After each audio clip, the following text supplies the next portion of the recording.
What seems like forever, we're back. I don't know if it's me or if it's in blue or damaged, but one of y'all have been missing in action. Really, Jason? One of us?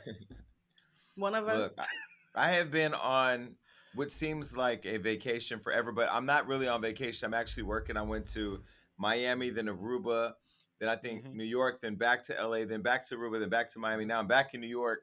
And even though the Hard work work. doesn't stop, I feel like I've gotten out all that suppressed anger and frustration of not being able to travel because of the pandemic. And now that I have found myself getting on beaches, being out in the sun, seeing other human beings, being able to enjoy breathing again outside. I mean, I don't know. I just haven't wanted to go back to LA where everything is shut down because it's still shut down, right? Yeah. Well, is it? Is it I kind don't of? know. This sun cracked open and it's feeling good out here, Jason. But I can't compare it to Miami and what you've been doing in Aruba. But it's definitely a vibe out here in LA. I will say that. I wish Yeah, I was but doing work kissing boys on the beach, but yeah, it's hard work. baby, let me tell you something. I just ate a whole cheese it in the middle of a show. I'm at a point in my life where I'm just gonna wake up and live my life and do what I want to do. I recently posted on my Instagram a video of me talking about, the situation I went through where somebody called me a and the reason why Mm. I've been posting me being a little less um, closed off to being affectionate with people in public is that I realized that people tolerated me and accepted the toleration, but didn't fully Hmm. tolerate or didn't fully accept me. And so as I've seen that, I've noticed that I've been posting my affection towards other people of the same sex on my page, less about wanting to get all the attention, more about looking at it as a social study, seeing how people react. I lost 5,000 Right. followers when I posted the photo with my friend in Aruba.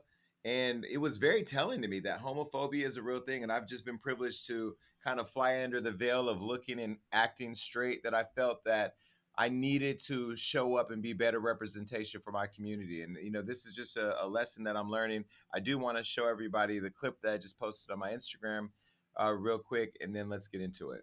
I really never dealt with homophobia as a young person because growing up in the early 80s, 90s, being gay was just something new. And in my community, even though it wasn't something super popular, I kind of flew under the veil of living a straight life and living a straight lifestyle for the most part. And so I didn't get attacked like other people may get attacked. And so I never really had the experience as a gay person living in America. And then once I got on TV, I realized that I was still somewhat afraid of really showing that part of me because I felt like I didn't want to be labeled or typecast or put in a box. It wasn't until I got to Wild 'N Out that I said, okay, cool. I'm going to use my platform to be an example for young LGBTQ kids who see themselves as somebody who couldn't make mainstream success, but then that maybe they see themselves through me and get the courage to pursue greater things and to be able to tackle their dreams. And so when I was called a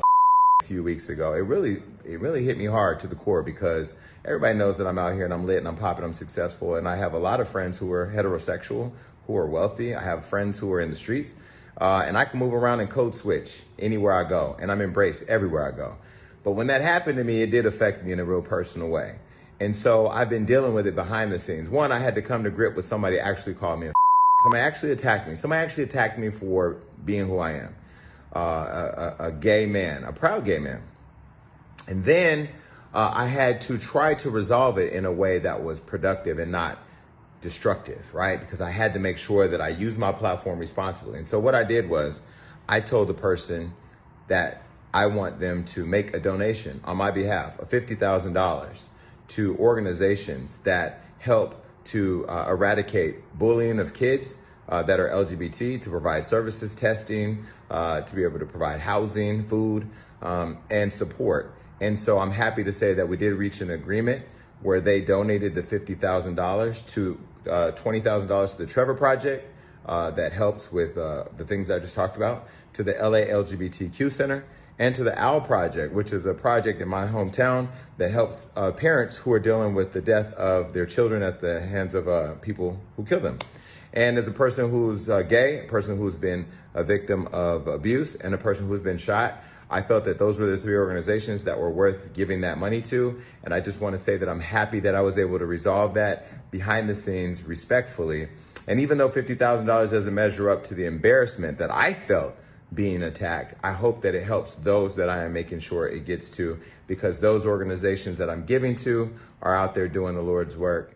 Yeah, so I was able to resolve that and get them to donate $50,000 on my behalf to these organizations that are really helpful. And, it just really, I've been in this space of where I've wanted to talk on Instagram or, I'm over there at Bigo doing things, but it's just like, I'm in such a happy place in my life right now that I don't want to attack nobody. I don't want to rant. I don't want to do all of the tricks that I did to get people to talk about, me or what I'm doing. Like, here it is. This is what it is. And I just felt like in that moment, it was a teachable opportunity to that person that they could, handle or settle their debt to me, because I felt like they had given me, that they were now in debt because of how they decided to act out. But more importantly, now to use my relationship and that opportunity to help people who need it. So that, shout out to the Trevor Project, to the OWL movement, and also to the LGBTQ Center in Los Angeles, who gracefully received those donations. So there's two things that popped out to me watching that video. Number one, I have been cussed out or called bad names by broke people. Like, I don't know anybody that I could bill 50K for talking Right. to me crazy. So that's amazing that you had the right people saying the wrong things to you. And number two, we having all these conversations about reparations. And it's just so funny how we sometimes don't realize that when something bad happens to you, you can literally do something substantially to make up for it, right? Like, to your point, 50K doesn't make up for being called that word or the disrespect that you felt and how that scarred you, but it's now being able to use as a point to like leverage it to help other people. So look, I'm here for reparations, be they personal or federal, and whoever cut that check, please say something crazy to me, because I got a couple of organizations myself that I would like you to cut a check for. Now, Jason, my question is, did this person apologize? Right. Did they ever apologize, or they just put the money up, or like, did that person ever understand your standpoint, why that's wrong? Did they come to that full circle moment? Well, what's crazy is I actually, an apology was one of the things that I said I wanted at first, because I wanted this person to talk to me in my face and own what they had said and what they had done. But then I thought about it, right? What do you say? Sorry for calling you. You know what I mean? Like, an apology really isn't going to change what happened. The $50,000 will add to some change. And so I spent like a weekend processing what happened, processing how I wanted to deal with it, processing how I wanted to address it. I get accused all the time of moving the gay agenda or for promoting homosexuality. And of course, as we're going to get into in this show, there's so much homophobia, like the homophobia of what's happening on social media right now, and also from those that have large voices in the culture, is really interesting. And for me, it's surfacing a lot of reactions, because I don't walk in a room and say, "Hey, who's straight?" I don't walk in a room and say, "Okay, nobody asked me to." Like, I don't talk like that. Right. I don't talk like that. There doesn't have to be declarations made. There doesn't have to be announcements made. But I'm really just surprised at how loud the homophobia is these days. I have a quick question, Jason, because somebody's going to say this in the comments. I can feel it. What was the context? Because somebody's going to be like, well, maybe he was joking and he said it and you just got, sensitive. Was the context, what was the context for how it was said to you? Because I still can't believe somebody said that to your face. Yeah, the person, literally, I just bumped into the person, spoke to them. They didn't say anything to me, and then they decided to call me. And Oh, without, I don't want to get into too much, because then it starts to reveal who it was and this and that. But right. I will say that the way it was handled and how it was facilitated and the people that intervened, I can't thank them enough for how they handled it, how they supported me, how they got behind me, how they got involved with the conversation, and how they helped to hold that party accountable. And I'm sure at some point, there'll be a conversation had about it, and people will point back to this interview. But it's one of those things where, again, like, I'm also growing as an individual. I'm looking at, like, you guys know I've been on this whole journey of self-love, and we've been talking about self-love, self-acceptance. And when you really want to love yourself, you have to take time to think about your actions and the actions that others play in your life and how you want to address it. Before Jason Lee, oh my God, it would have been a headline, it would have been a viral video, it would have been this, and that. And some people think I'm boring now. They're like, oh, he's boring because look, you want that crazy wild side? That still here. He on gagging with Jason Lee, and here sometimes he gonna pop up too. But I'm also thankful to people who are allowing me to grow and speak from the heart, less from just the chest, and it was one of those Mm-hmm. situations where I had to take a whole weekend because I literally could not process what was happening. One, people do not attack me like that, especially people in the industry.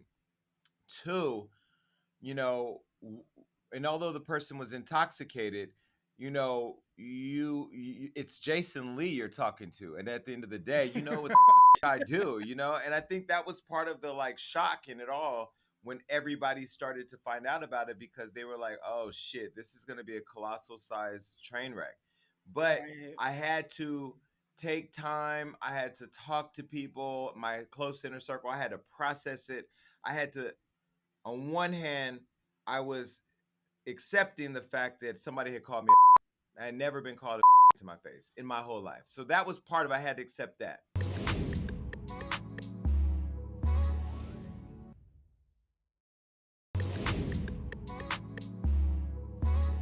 The other part was I start thinking of young kids who go to school and who are beaten or ridiculed or attacked and then have no safe ground to come home to because their parents don't accept them and they then don't have any identification of that journey that they may find themselves going in. And I just think about those people and I'm just like, it really bothered me.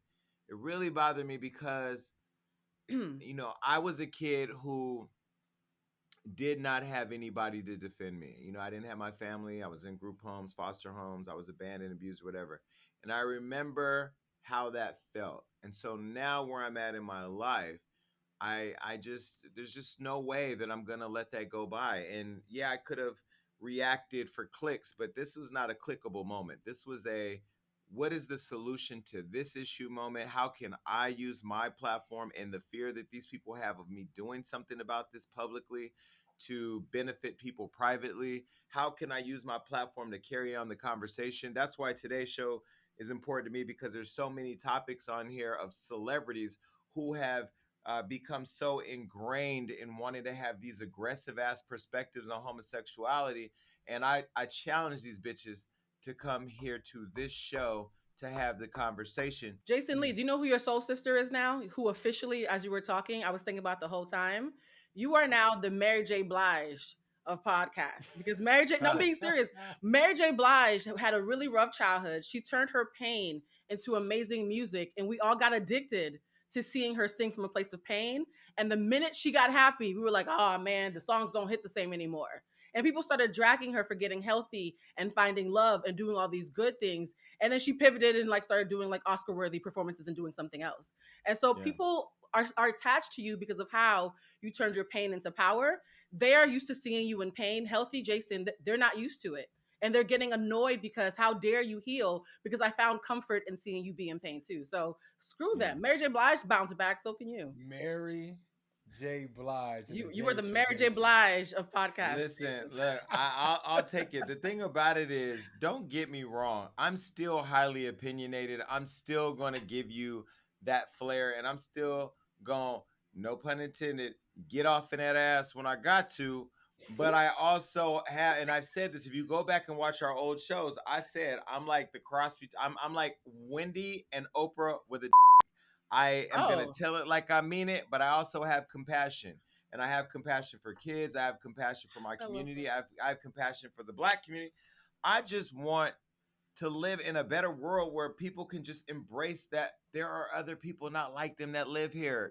I watched the video on Hollywood Unlocked of them beating this 65-year-old Asian woman, a man kicking her in the face.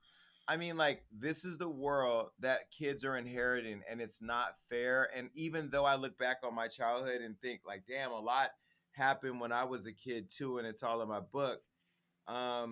it just seems like it's getting progressively worse. And I just I want to do what I can to hopefully make people think a little different or feel a little different. We ain't gotta be the same, but I mean, who cares how people are living their life? Who cares what race people are? Like, I don't care about none of that. I don't care. Not Gonna Cry was playing in my head the whole time we were talking. That was beautiful, Jason. Mary J. Blige, Mary and the J. J stands for Jason. Right? Oh my Listen, God, that totally tracks. I'm not dealing with y'all. Listen, another thing that's playing in my head, and what I'm not gonna cry about, is the bull that I'm hearing about this Derek Chauvin case. He was the police Mm. officer who murdered George Floyd. We saw him with his knee on his neck. He's now trying to defend what happened with him by saying that Derek Chauvin actually died of a drug overdose. And what came to mind when I heard this was that idea that you can inflict injury, I mean pain, what is it? Insult on injury. Insult to Injury. injury. Yep. Like, you Yep. already injured our community and the world of humanity by the display of just pure negligence and disregard for human life by literally killing a man in front of the world for the world to see. But now you insult our intelligence and our empathy as human beings around the world. An incident that was bad that brought the world together in support of our community, and now you're trying to play us like some dumb, ignorant, blind bitches. That to me has me so frustrated, and I know you all have seen it. What do you think? I am very upset because whenever I think about Derek Chauvin, the first person I think about is Dylan Roof, and how Dylan Roof was Mm. allowed to sit at a church and point blank murder all those people at Emmanuel after Bible study. And then he still was able to go to Burger King, get lunch, and then make it to jail safely. And so the fact that a mass murderer was showed more grace than George Floyd, who, even if everything Derek said that he did still deserve to be alive and have his day in court, I'm just disgusted that they still think that there's any excuse for what happened. There is no excuse for what happened, Derek, and this is why your wife left your ass, because she knows it too. Your own family doesn't agree with what you did. He's disgusting to me. He's absolutely disgusting. No, absolutely disgusting. And I'm just happy we're talking about it. And everybody watching this, please tweet about it, repost it, Instagram it, because I do not feel like this case is getting the attention that it deserves. So Yeah. I'm just happy we're speaking about it, but it's nasty. Regardless of what you think George Floyd did, it wasn't cause for execution. It don't matter what you thought he did. He wasn't supposed to die that day. But I just want everybody, I'm glad we're speaking about it, but there's not enough coverage on this case. It just absolutely isn't. And that's giving me red flags and bad signs that this man may walk, and hopefully not. So let's keep putting pressure on this case, and let's keep representing for real. That's all. Well, and I'll tell you what it Yeah, screams for me. I'll tell you what it screams for me is white privilege. And the thing about white privilege is that there literally are, and I know you're saying, Jason, where have you been? You just woke up. No, I've been saying this. I've been saying this. I've been doing it. It's been embodied in all the work that I've done around social topics and the and worker movements in and outside the union for years. White privilege basically is the second standard, is the double standard to how we move about in this country and in this world, right? There are the rules for white people, which is they ain't got no rules, and then there's the rules for black people. And when I look at what's happening with this case, this is the part that bothers me. Damage, you're raising a young black king. He could literally be killed by a police officer on camera in front of the world to see and have a worldwide revolution and still not get the respect while he's in his grave. There could still be an injustice on top of the murder because of the color of his skin.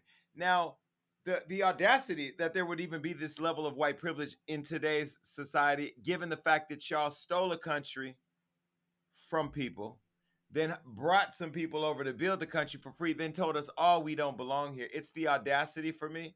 And I'm just really taken aback at the idea that, and I know we have the justice system and all that, but I pray that there is a jury that is sitting up there saying, nah, bitch, don't play with me. Don't play with me. I hope. Because I'd be that one juror playing around until we got to that verdict, and then I would light your ass up with the electric chair. It also makes us really realize about the double-edged sort of hashtag activism, because I think to Damage's point about the fact that he, and even Jason mentioned, a whole world global movement was created on the back of George Floyd, right? But I think a lot of people, they hashtagged him, and I don't have a thing against hashtag activism because it has a place, but because they shared the hashtag, they had the pictures, they have George Floyd shirts. That was last year, and in their minds, they did their part. It's over. They forgot to humanize him as a man with a family that's still grieving. And I think sometimes we turn humans into symbols and we forget that there's still people with families left behind that are suffering, that are still seeking justice. So for all of you who were screaming Breonna Taylor and George Floyd and every other hashtag last year, we're going to ask that you still remember that they're people and that you think about their families and that you keep screaming their names. Like, it's not just Well, a movement, it's a family. no, I'll go a step further and say that you all watching are the reason why he could do this, why he could say this, because you stopped marching, you stopped chanting, you stopped going outside. You know, social movements, Instagram, Facebook, wherever you post, Twitter, Black Twitter, all of those places that you place these names or say her name or whatever it is, their hashtag, as Boo was saying, that is an awareness campaign. You want to bring awareness to it. So you're sharing it on social media so that way the world can keep adding to the momentum that you're building in the movement. The movement is the marching, the petitioning, the sitting outside and going to jail, refusing to move, taking real aggressive steps, building alliances, building coalitions around an issue. That is real. That's real action. The that Sean King does, I don't care what anybody says. Sean King is a master at gaslighting. We can say that he is a person that just sends information and whatever, but that information and all that money that you're making should be turning into grassroots organizing efforts to build collaborative momentum to eradicating racism. And, again, God bless all of you out there doing the work. Shout out to Tamika Mallory and those of you that are out there doing the work. And, I'll even say shout out to those that are building awareness. But once you build awareness and you agitate the out of a people, you're supposed to tell them what we can do about it. And I think because the momentum was let off of these police officers, the fact that, as Damage says, you could tell some funny probably going to happen where something doesn't go the way we all expected. The fact that Breonna Taylor still doesn't have justice is because we let our knee off their neck. No pun intended. We let our knee off their necks. And we do it every time. We get distracted. We need a game plan, guys. Like, I think the activism and the awareness is the first step, but I think we often fail to get across the finish line by having it show up in real life. And that's what, unfortunately, the George Floyd case is starting to show us. And I hope to God we're wrong. I really hope we're wrong on this one and that somebody does something to make this have a moment of justice for his family. But I'm not holding my breath. But like you said earlier, man, we need more compassion for each other and legitimate compassion, because if you had legitimate compassion, if you're not just trying to follow the crowd or be a part of a wave, a social media wave, you would still be fighting for this person because you actually care. You care about that person's family. It's not just about a hashtag or people liking your post or reposting you. We need legit compassion in our community. So that's the plan. When you say, what's the game plan? We need a game plan. We need to legit have compassion for each other as a community. And it has to start now, for real. Well, and think about it, right? What if this was your child? What if this was you? How would you want your friends and your community and your culture to rally behind you if your voice wasn't here to do it for you?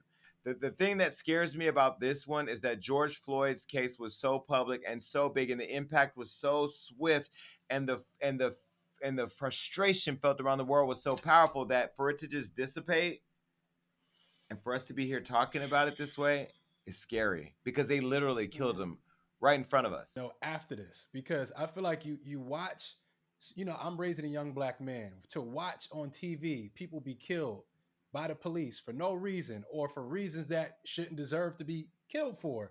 It's like, how do you have a sense of life and purpose if you can die for no reason? How do we expect our young men to care and value each other's lives when no one values it? No one values it. And that's what scares me about this whole thing. Let me ask you the question. How do you explain your son's value, the value of your son's life to him after this? A lot of kids grow up. I know I felt this at a point where you feel like you're not important. So giving them a sense of importance and a sense of self.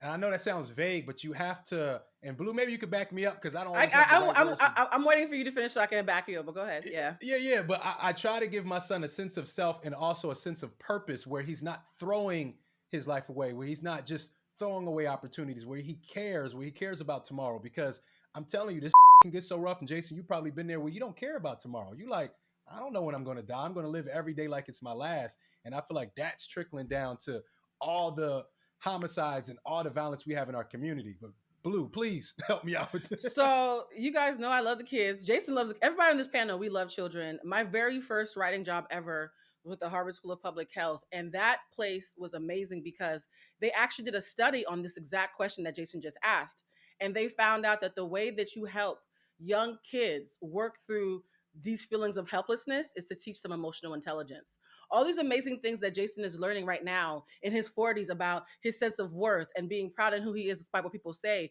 and embracing joy. When you teach emotional intelligence to children, there's actually studies that prove that they are better equipped to deal with the misogyny and the homophobia and the racism that the rest of the world feeds to them. So if your child has a sense of worth and knows how to deal with their emotions, then they know how to deal with the depression that comes from having to face a world that's not built for them.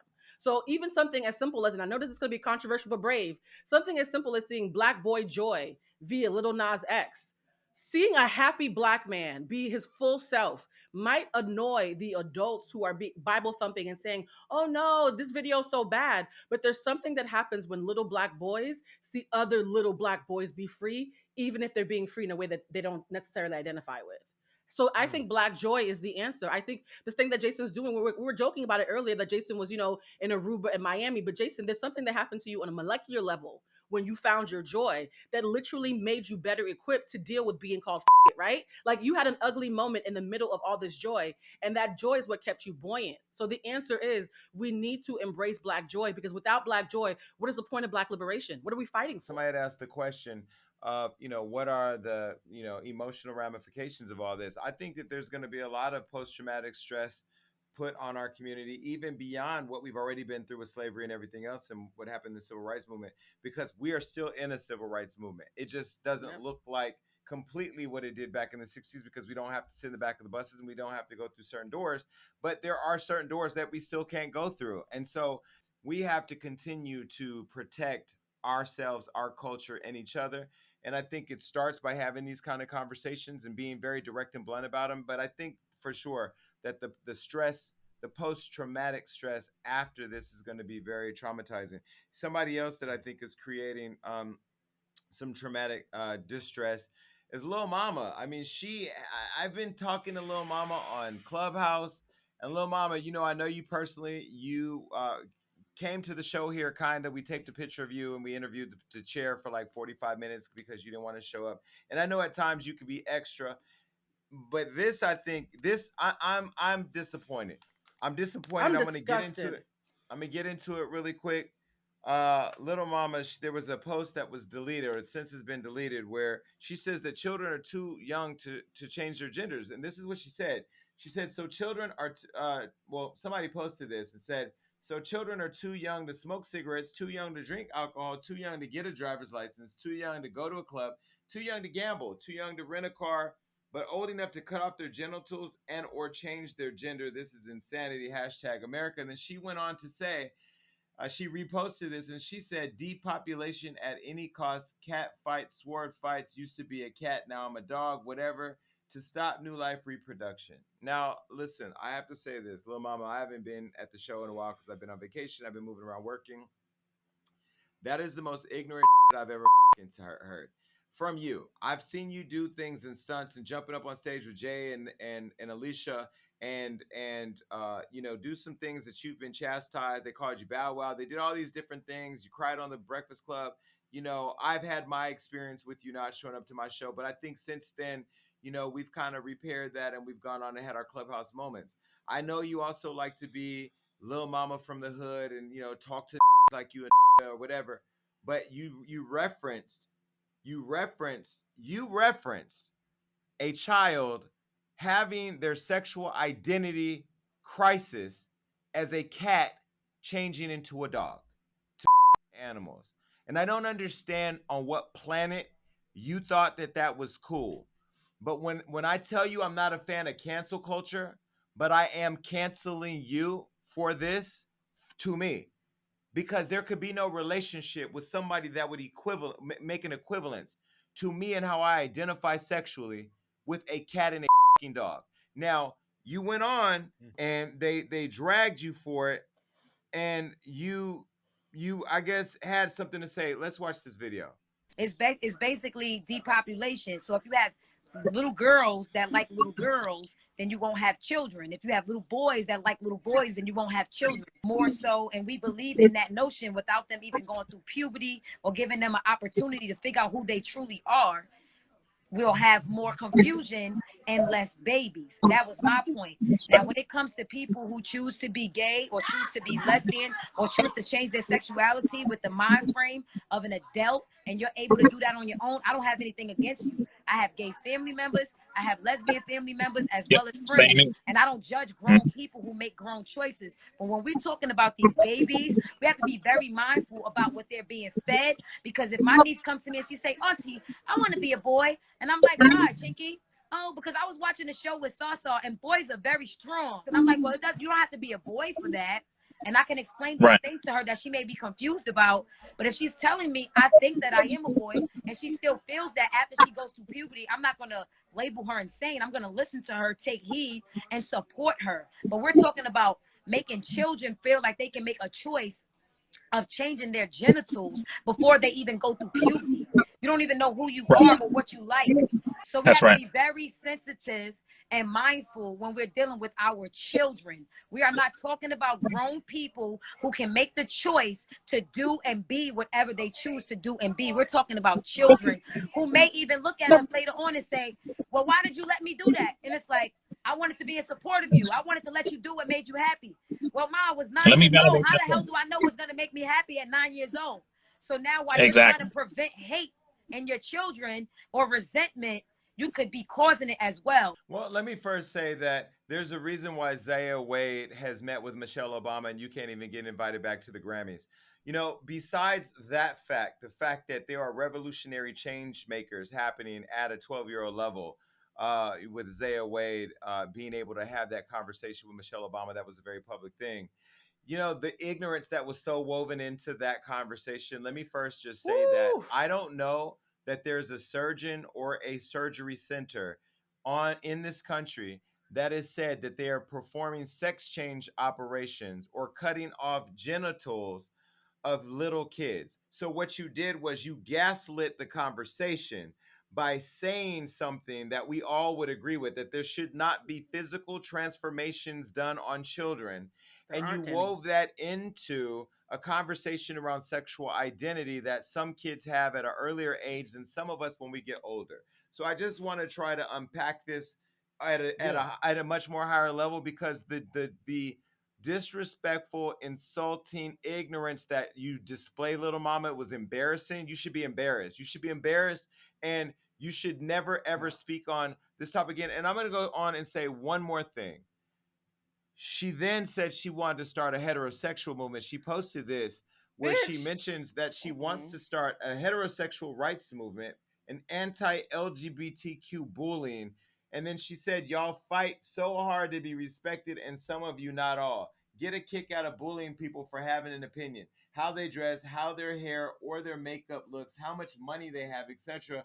There are so many people afraid to give their honest opinion, because if they do, the LGBTQ plus will hear what they want and hear and take statements out of context. I don't have to prove myself by reminding people that I have loved ones of the LGBTQ plus community. When I speak, I'm not trying to hurt anyone. I'm just speaking my truth, just like you all.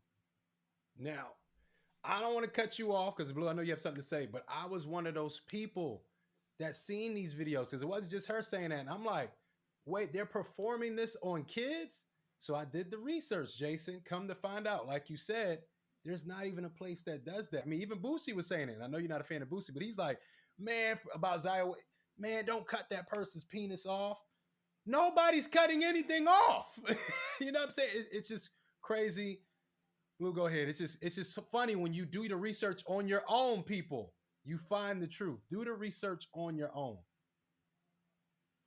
She's an idiot. She's an idiot. And the fact that anybody, a trained monkey with Wi Fi, could literally poke holes in everything that she said for the entire time that she was talking, right? And what I think is really disgusting about this is the fact that this privilege, regardless of what adjective comes in front of it, always acts the same, whether it's male privilege, white privilege, straight privilege. Privilege is an idiot that loves to use fear and propaganda in order to distort a conversation. You know who else made those arguments? Oh, well, if you guys can do this, then what about cats and dogs? White supremacists. Back in the day, white supremacists used to say, we can't have marrying white folks because what's next? We're going to end up marrying cats and dogs. You know who else said, oh, well, if you guys are going to constantly complain, I want to have an all lives matter movement. White supremacists. Lil Mama is literally taking every single page out of white supremacists and applying it against the gays. And Black people do this all the time. We understand the nuance of privilege when it's racial, but the minute it's the gay community, suddenly you're the white man in the room. So I'm gonna start calling her Bob. Okay, your new name is Bob, Lil Mama, because you are acting like a privileged white man and you're an idiot. And just like T.I. should have learned, adding ION to the end of words doesn't make you sound smart. You're an idiot. I really felt bad for this loser because she's been crying all up and down the airwaves ever since she got clowned by everybody and their mother. And I went on Clubhouse the other night and listened to a room that she was in. I was real quiet. She didn't even know I was in there. And Jason and Damage, the way that she talked to every gay person who attempted to lovingly and respectfully explain things to her was disgusting. You are a human, and I am saying it on the record. You are above reproach. I am personally canceling you. I'm personally canceling you. I'll tell you this. This is another thing. Disgusting. Y'all straight people talking about gay issues. Mind your business. Mind your business. This is not your community. This is not your community. You don't know nothing about the struggle. You don't know nothing about the evolution that all of us go through in this community. You haven't even learned from the blowback that you got from this on how to take responsibility. That you just callously moved past it and said you're going to start a anti-LGBT bullying campaign. That would be similar to white people, like she said, saying that they want to start an anti-Black Lives Matter campaign to keep it fair for white people. You don't sound like you have any sense whatsoever, and you're misguided. And if you think getting on Clubhouse and bullying people into listening to your narrative is going to work, that ain't going to work at Hollywood Unlocked. I encourage you to come here to the show. I doubt you will, because if you really do want to start your movement, I would love to give you my platform to try to start your movement. It's going to die here, but we'd love to welcome it. And anybody else who feels strongly about it, because I don't think you need a movement to advocate for being straight.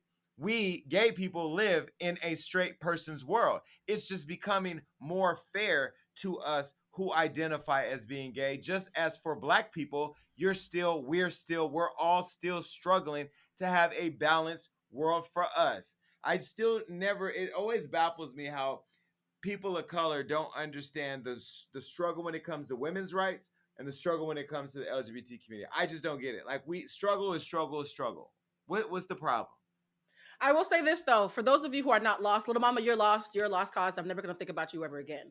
But for those of you who believed any of the dumb that she said and you got you some Wi-Fi and learned better, please know that there is still hope for you. If you're above reproach, if you think that you can learn, there's space for you to learn, and we're open to that. It's people like her who keep taking L's over and over again and refuse to be on the right side of history. That's why she's getting canceled. You're not being canceled for making a mistake. You're being canceled because you refuse to learn from it. Well, speaking of Zoie Wade and, all the drama around, kids coming out and, having their transformation, Waka Flocka was recently under fire because on an episode of his show, his daughter came out to him or was talking about including her girlfriend in an event, and people were quick to drag him over comments that he had made about Zoie Wade when she came out, and people were pissed and felt like there was a contradiction on his opinions when it came to his own child versus his opinions that were unsolicited about somebody else's. And so Zoie, who's a comedian on Wild 'N Out, I did a couple of seasons with Zoie. He sounded out, and this is what he had to say. This is just grown-ups, people in general, the world.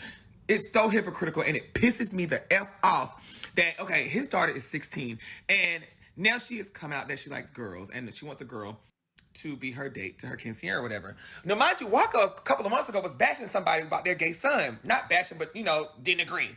So, it's just funny in the comments, everybody's like, oh, he's such a good dad, he agrees, letting his daughter be her. But when you talk about Dwayne Wade and Zaya, how dare he? And Zaya's only 13. But when it's a girl, everybody's just so, oh, this is amazing, great. That's bull. Okay, well, after that surfaced, Tammy Rivera responded with a video. She was quick to let Zoie know what she felt, and this is what she said. Oh, he bashed Zaya, or then you went back and said, well, he didn't agree. So a person not allowed to have an opinion of how they feel without being a basher or hate or be labeled as going against something or hating someone, they can't have an opinion? Are people allowed to grow? are people allowed to change? Because it seems like you're damned if you do, you're damned if you don't. You get what I'm saying? It's like you're trying to find the positivity out of the situation. Like, well, damn, maybe Walker did grow. You know what I'm saying? I'm glad it took for Charlie to see him, or maybe that was the situation. Instead, you decide, oh, but if it was a boy, he wouldn't. Well, god damn, can a person be who they are? Can a person grow? Instead, you still try to find the negativity out of something so positive. At once upon a time, I didn't believe in gay marriages because I grew up being taught from certain people around me that was wrong.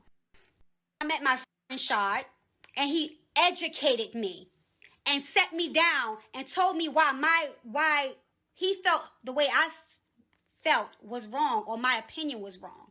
And to this day, I would never say no ignorant like that again, ever. Because I understand now, and I'm educated now. Just as a heterosexual man and father, mind your own household. I think it just starts there. Mind your own household. When it comes to, and I don't want to say her name, Zaya Wade. Mm-hmm.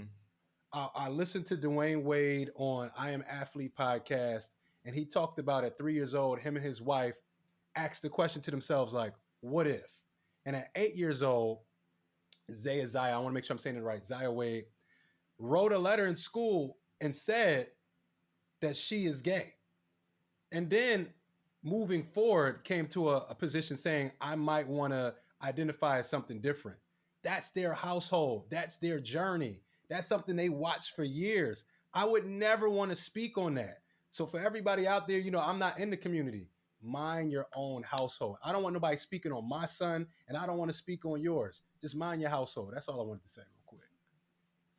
No, that's beautiful. And I'm happy that we're talking about Tammy and Waka after talking about Little Mama, because they show the two sides of ignorance and how one has hope and one doesn't. Little Mama, she's canceled, right? But you can tell from the way Tammy talks. Number one, I completely understand that as a mother and as just an overprotective woman, how she might feel like, you talked about my husband and my child, I'm going to see red. I understand her initial need to defend them. But what was missing from this was emotional intelligence. Because to Damage's point, the minute they asked you about Zaya Wade and you had any comment to make other than that's not my household, I don't have a comment on somebody else's child, you immediately opened up your own household. So Zoe is right. Yes. It is deeply hypocritical to speak in any capacity about somebody else's child, but then act a fool when you get the thing back that you initiated. So she's completely wrong. Zoe is right. She's being a hypocrite. But I understand why she's being a hypocrite, because parents are defensive.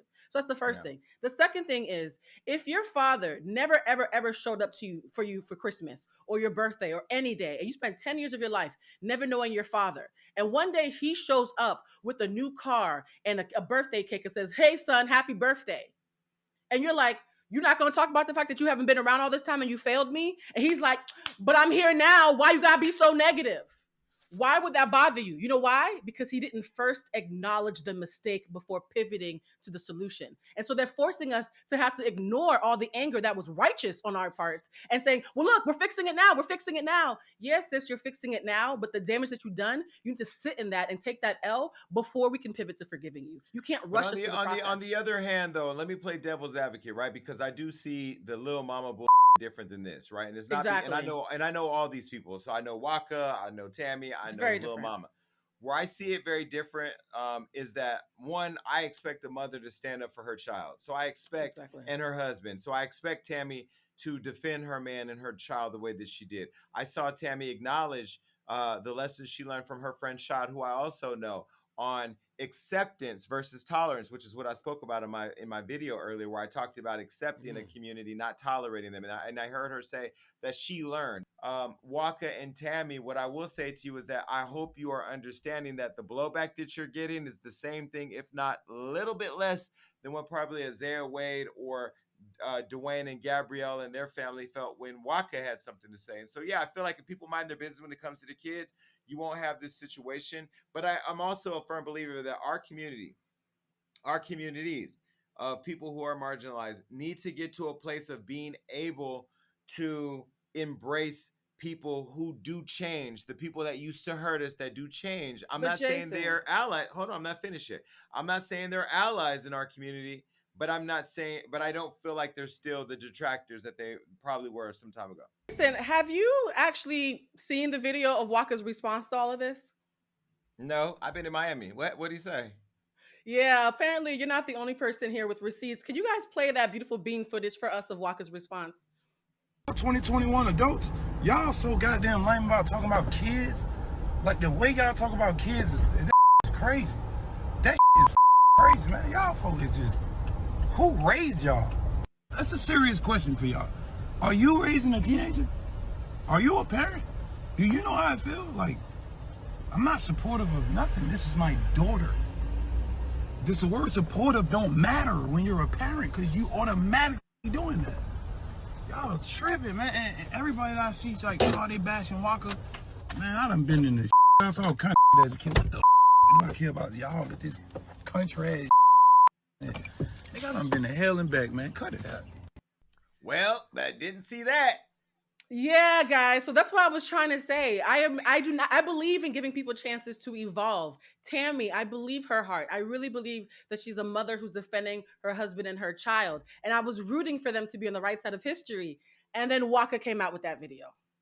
And it got awkward. No, I think there needs to be more opportunities for people to understand acceptance versus tolerance. You know what I mean? And it looks like Tammy got the lesson on acceptance, and it looks like Waka appears to be tolerating. And until you get to a full level of acceptance, you're going to find yourself on the same end of it all. And I don't think that, the one thing I did get from Waka's video is that there's this ego thing where you have to prove that you've been through more than being attacked by the gay community. Is similar to the thing that Lil Mama was saying, which is what I hear you saying, Blue.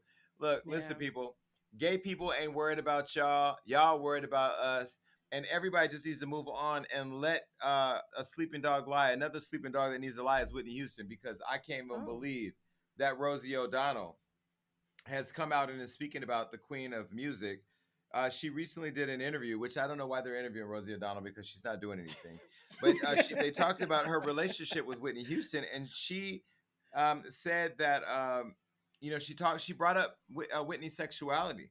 Which I thought was interesting. She says Whitney was troubled by, I think, the gay part of her life and didn't want it exposed. It's hard in Black culture to accept gayness. It's culturally more difficult, I think. And the church, the Baptist church, weighed heavily on her growing up in the church and singing gospel. I think that there was a lot of conflict about that. Rosie O'Donnell, sir, let me explain something to you. You don't get to speak about the Black community. What? Oh, so Lord. We live in a world now where this can just come and talk about our community because she ain't got nothing better to do. I don't understand. I don't understand, sir, why you think that it's okay for you to talk about our community. Now, would I agree that in our community, we don't fully embrace and accept and understand the gay community? Clearly, you've heard it, right? But homophobia is something that exists outside our community too. And maybe there was the Baptist church that had some influence over Whitney. But I have a couple questions, sir.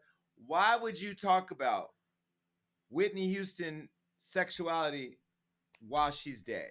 Number two, why are you talking about the Black community in the Baptist church, which you have no right to because you don't belong you don't belong in our Black church and in our Black community. So why would you speak about it? This goes back to, again, white people having privilege, thinking that they can speak on anything that they want. And I'm sorry to you and anybody else, Whitney Houston and her whole life, unless it has to do with her accolades for music and how much she loved her daughter, should not be on the tip of none of your tongues. Unfortunately, I feel like we opened that door. I think for the past few years, decades, man, I've watched white people speak on our culture and we just let them on TV, on different platforms. So I think this issue needs to be solved overall. But Rosie, come on now. Like, what the? And she's giving history updates that everybody know. In the Black community, they're having a hard time.